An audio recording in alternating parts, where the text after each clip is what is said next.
Hello मेरे प्यारे बच्चों, मेरे साथियों, मेरे दोस्तों, आप सभी का हमारे इस YouTube चैनल ERW में बहुत बहुत स्वागत है। आज हम सॉल्यूशन चैप्टर का लास्ट टॉपिक लेकर आए हैं, वांट हाफ गुणांक। वांट हाफ गुणांक क्या है? वांट हाफ गुणांक का क्या सिद्धांत था? एक वैज्ञानिक थे वांट हाफ, उन्होंने सन 1886 में विलियन में उपस्थित विलेय के कणों के वियोजन की मात्रा अथवा संयोजन की मात्रा को ज्ञात करने के लिए एक घटक दिया। उसी घटक को मेरे प्यारे साथियों वांट हाफ गुणांक बोला, मतलब एक फैक्टर दिया और उस फैक्टर को वांट हाफ फैक्टर या वांट हाफ गुणांक के नाम से जाना गया। वांट हाफ गुणांक जनरली मेरे प्यारे बच्चों किसी भी बिलियन के जो अणुसंख्य गुणधर्म होते हैं उस अणुसंख्य गुणधर्म के सैद्धांतिक एवं प्रयोगात्मक मानों के तथ्यों से आता है। अर्थात आप कह सकते हो कि वांट हाफ गुणांक किसी भी बिलियन के अणुसंख्य गुणधर्म के प्रयोगात्मक मान और सैद्धांतिक मान का अनुपात हो। आ जाइए, छोटी सी वीडियो में हम वांट हाफ गुणांक खत्म करेंगे। हमारा जो टॉपिक है, हम आ जाते हैं वांट हाफ गुणांक पे। सबसे पहले दोस्तों हम वांट हाफ गुणांक की कहानी जो कर रहे हैं, आ जाइए देखते हैं। जनरली वांट हाफ गुणांक है क्या? एक सिंपल सी लैंग्वेज में आप देख लीजिए, वांट हाफ गुणांक की हम बात कर रहे थे, जो हमने कहा वही वांट हाफ गुणांक है। कि सन 1886 में वैज्ञानिक वांट हाफ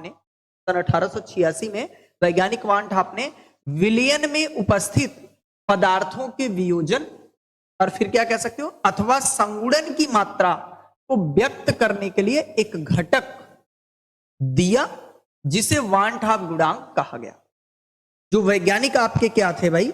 वैज्ञानिक वांट हाफ जी थे 1886 में भाई क्या किए इन्होंने? वांट हाफ जी ने विलियन में उपस्थित पदार्थों के वियोजन अथवा संगुणन की मात्रा को व्यक्त करने के लिए एक घटक दिया और इसी घटक को वांट हाफ गुणांक कहा गया।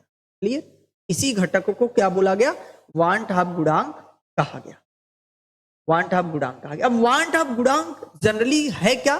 तो मैंने बताया कि किसी भी बिलियन के अणुसंख्य गुणधर्म, जो कोलिगेटिव प्रॉपर्टीज होती हैं बच्चों, अणुसंख्य गुणधर्म के प्रयोगात्मक एवं सैद्धांतिक मानों का क्या होता है? अनुपात ही वांट हाफ गुणांक कहलाता है। तो मतलब किसी भी बिलियन के अणुसंख्य गुणधर्म के प्रयोगात्मक एवं सैद्धांतिक मानों का जो अनुपात होता है वही वांट हाफ गुणांक कहलाता है। और इसे हम किससे प्रदर्शित करते हैं? आई से। एक बार हम दोबारा से देख लेंगे कि वांट हाफ गुणांक क्या है। तो किसी भी बिलियन के अणुसंख्य गुणधर्म के प्रयोगात्मक एवं सैद्धांतिक मानों का अनुपात ही वांट हाफ गुणांक कहलाता है। मतलब कहलाता है, इसे आई से प्रदर्शित करते हैं। क्लियर है? इसे आई से प्रदर्शित। ये हमारा वांट हाफ गुणांक था, सिंपल सा। वांट हाफ गुणांक दोस्तों क्या है? वांट हाफ गुणांक एक ऐसा घटक या फैक्टर है जो किसी भी बिलियन में उपस्थित पदार्थ की वियोजन मात्रा अथवा संयोजन मात्रा को व्यक्त करने में सहायक होता है, वांट हाफ गुणांक। और वांट हाफ गुणांक किसी भी बिलियन के अणुसंख्य गुणधर्म के प्रयोगात्मक एवं सैद्धांतिक मानों का क्या होता है? अनुपात होता है। जनरली अगर मैं देखूं तो ये देखिए, जैसे वांट हाफ गुणांक क्या है? प्रेक्षित मान बटे सैद्धांतिक मान होता है। वांट हाफ गुणांक क्या होता है? प्रेक्षित मान बटे सैद्धांतिक मान। और या फिर वांट हाफ गुणांक बराबर हम क्या कह सकते हैं? संगुणन अथवा वियोजन के पश्चात कणों की संख्या बटे संगुणन अथवा वियोजन के पूर्व कणों की। ये वांट हाफ गुणांक को क्या करता है? प्रदर्शित करता है। कंफर्म है? वांट हाफ गुणांक अगर रिलेशन हम देखें वाष्प दाब में अवनमन में रिलेशन, तो वाष्प दाब में अवनमन जो होता है वांट हाफ गुणांक मल्टीप्लाई बाई आपका शुद्ध विलायक का वाष्प दाब गुणे अवाष्पशील विलेय का मोल प्रभाज्य। और डेल टीबी की अगर हम बात करें, अगर क्वथनांक में उन्नयन की बात करें तो क्वथनांक में उन्नयन भी आपका क्या होता है? वांट हाफ गुणांक। क्वथनांक मोलल उन्नयन स्थिरांक और आपके क्या होता है? मोललता के गुणनफल के क्या बराबर होता है। अगर आप हिमांक अवनमन की बात करें तो इसमें भी वांट हाफ गुणांक आपका क्या होता है? वांट हाफ गुणांक क्या होता है? मोललता एवं क्या होता है? हिमांक अवनमन स्थिरांक के गुणनफल के बराबर होता है।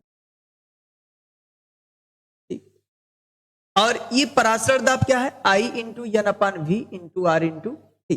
तो ये सब रिलेशन है, आप सभी नोट कर लीजिए, इस रिलेशन को आप सभी क्या कर लीजिए, नोट कर लीजिए। क्लियर, नोट कर लीजिए।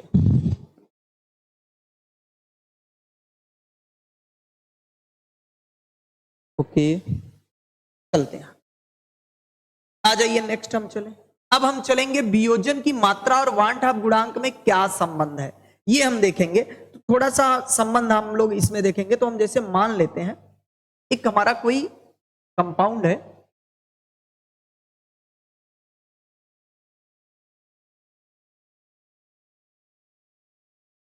चलिए एक हमारा कोई रिएक्शन है, एक समीकरण है, ए से बी, ये एन बी बन रहा है, ए कंपाउंड है, बी बन रहा है।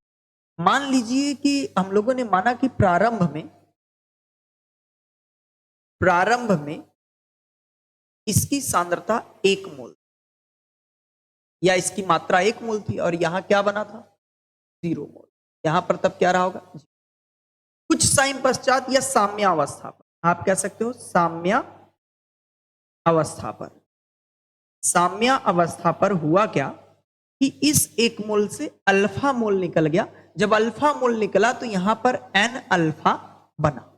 अल्फा मोल मतलब मात्रा क्या हो गया, पदार्थ का निकल गया। कुछ समय पश्चात, भाई रिएक्शन चल रहा था, कुछ समय पश्चात 1 मोल था, 1 मोल में से अल्फा मोल क्या हो गया, प्रोडक्ट में बदल गया, तो अल्फा मोल गया, तो एन अल्फा, क्योंकि यहां से अगर 1 घट रहा है तो यहां एन बी बन रहा है, तो यहां अगर अल्फा निकलेगा तो यहां क्या बनेगा, एन अल्फा। बात समझ में। अब यहां से अगर मैं बात करूं अभिक्रिया में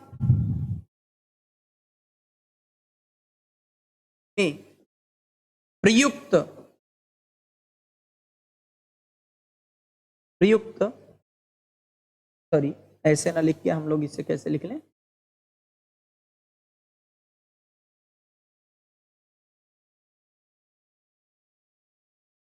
प्रयुक्त कुल मात्रा। तो अभिक्रिया में प्रयुक्त कुल मात्रा बराबर हमारा क्या हो जाएगा, ये हो जाएगा 1 माइनस अल्फा और प्लस क्या करेंगे एन अल्फा। अगर हम इसे जोड़ देंगे तो ये हमारा क्या हो जाएगा, कुल मात्रा। और लिया गया मात्रा कितना था भैया, टोटल लिया गया मात्रा कितना था 1 मोल, और प्रयुक्त कुल मात्रा कितना है, इतना मोल है। बात समझिए, इतना मोल है। थोड़ा सा अगर मैं स्क्रॉल करूं, अब हम लोग आई बराबर दोस्तों क्या करते हैं, आई बराबर हम लोग लिखते हैं प्रेक्षित मान बटे सैद्धांतिक मान बटे सैद्धांतिक मान, ये करते हैं। तो यहां से आई बराबर प्रेक्षित मान हम लोगों को क्या मिला, 1 minus alpha plus N into alpha. अब बटे क्या हो गया 1, इसका कोई 1 का इधर गुणा कर दें या इसके बटे 1 मान लें तो कोई मतलब है नहीं। यहां आगे थोड़ा सा देखो, आगे यहां थोड़ा सा देखो, ये सॉरी एन इंटू अल्फा है, हमसे मिस्टेक हुआ, एन इंटू, ओके। अब यहां से अगर हम लोग क्या काम करें, अल्फा कॉमन ले लें, अल्फा अगर क्या करें कॉमन ले लें, इस तरफ लिखें, ऐसे लिख सकते हैं आई बराबर plus N alpha minus alpha लिख सकते हैं, माइनस अल्फा लिख सकते हैं, बटे आपका क्या हो जाए, कुछ भी ना रखे तो आई बराबर क्या हो जाएगा दोस्तों, यहां से अल्फा कॉमन लेंगे तो 1 प्लस अल्फा और ब्रैकेट में एन माइनस, ये आ जाएगा, कंफर्म है, एन माइनस 1 आ जाएगा। अच्छा, एक को उस तरफ ले जाए, एक को उस तरफ ले जाए तो हमारा क्या हो जाएगा, अल्फा ब्रैकेट में एन माइनस 1 इक्वल टू आपका क्या हो जाएगा, आई माइनस 1, क्या आ गया। अब यहां से थोड़ा सा देखो, अब अल्फा बराबर क्या मिल जाएगा, अल्फा बराबर हमें मिल जाएगा आई माइनस 1 अपान एन माइनस, ये वियोजन की मात्रा आ गई, क्या आ गया भैया, वियोजन की मात्रा आ गई,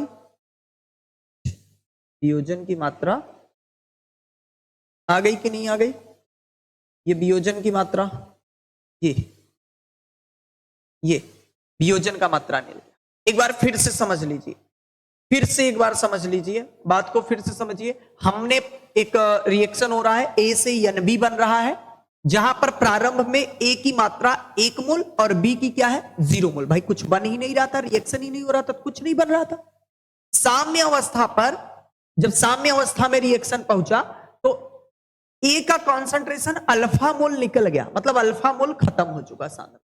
तो अगर यहां से अल्फा मोल खत्म हुआ तो भैया यहां पर यन अल्फा बन गया। अब मैंने कहा कि अभिक्रिया में प्रयुक्त जो कुल मात्रा है, अभिक्रिया में प्रयुक्त कुल मात्रा क्या मिल गया 1 माइनस अल्फा प्लस यन अल्फा, जोड़ देंगे तो भाई कुल यही मात्रा है। लिया गया मात्रा कितना हम लोगों ने लिया था 1 मोल। कितना लिया था 1 मोल। अब जब लिया 1 मोल था तो यहां देखिए फिर हमारे पास फार्मूला था प्रेक्षित मान बटे सैद्धांतिक मान। प्रेक्षित मान हमारा क्या है 1 माइनस अल्फा प्लस यन अल्फा। सैद्धांतिक मान क्या है 1 माइनस अल्फा प्लस यन इंटू अल्फा अपान 1। मैंने यन अल्फा को इस तरफ लाया तो हम लिख लिए 1 प्लस यन अल्फा माइनस अल्फा। यहां से मैंने अल्फा जब कॉमन लिया ये बन गया 1 प्लस अल्फा और यन माइनस 1। फिर हमने क्या काम किया भैया 1 को उस तरफ ट्रांसफर किया तो i माइनस 1 हो गया। यन माइनस 1 यहां पे मल्टीप्लाई था, उस तरफ गया क्या हो गया डिवाइड हो गया। ये बन गया हमारा, ये हमारा बन गया क्या हो गया अल्फा का वियोजन मात्रा आ गया। कंफर्म है अल्फा का वियोजन मात्रा आ गया।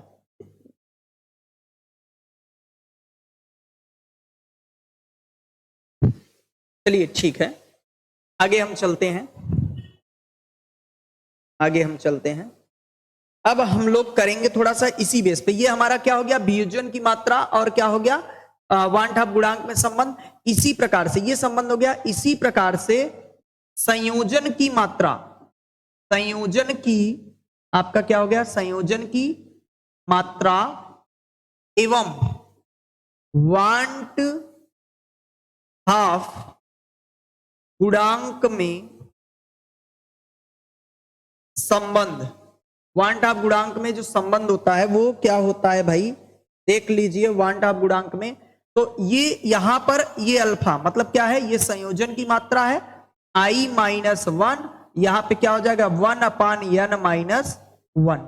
ये हो जाता है आपके संयोजन की मात्रा में संबंध। अगर वियोजन की मात्रा पूछेगा तो वियोजन की मात्रा बराबर क्या हो गया i minus 1 upon n minus 1। और अगर संयोजन की मात्रा पूछा तो भैया i minus 1 upon 1 minus n minus 1, 1 upon n minus 1। ठीक है ये हो गया। तो ये हमारा टॉपिक था वांट ऑफ गुणांक। बच्चों क्लियर हुआ। आज हमारा सॉल्यूशन पूरा का पूरा चैप्टर कवर हो चुका है। जो बच्चे प्रीवियस वीडियो को नहीं देखे हैं वो जाके हमारा जो चैनल है उस पर जाके देखेंगे, सॉल्यूशन के सभी आपको वीडियो मिल जाएंगे। अब नेक्स्ट डे से हम लोग इलेक्ट्रोकेमिस्ट्री स्टार्ट करेंगे और साथ में कुछ क्वेश्चंस इसके करेंगे। सॉल्यूशन के पहले क्वेश्चंस करेंगे, उसके बाद इलेक्ट्रोकेमिस्ट्री हम लोग स्टार्ट करेंगे। ओके बच्चों, तो हमारे इस चैनल को ज्यादा से ज्यादा आप शेयर कीजिए और सब्सक्राइब कीजिए। और अच्छे से अच्छे कंटेंट के लिए आप कमेंट बॉक्स में जो भी टॉपिक आपको अक्वर्ड फील हो रहा है या जो बातें समझ में नहीं आ रहे हैं उसके लिए आप हमें कमेंट में कह सकते हैं और आपके लिए वो वीडियो प्रोवाइड किए जाएंगे। धन्यवाद।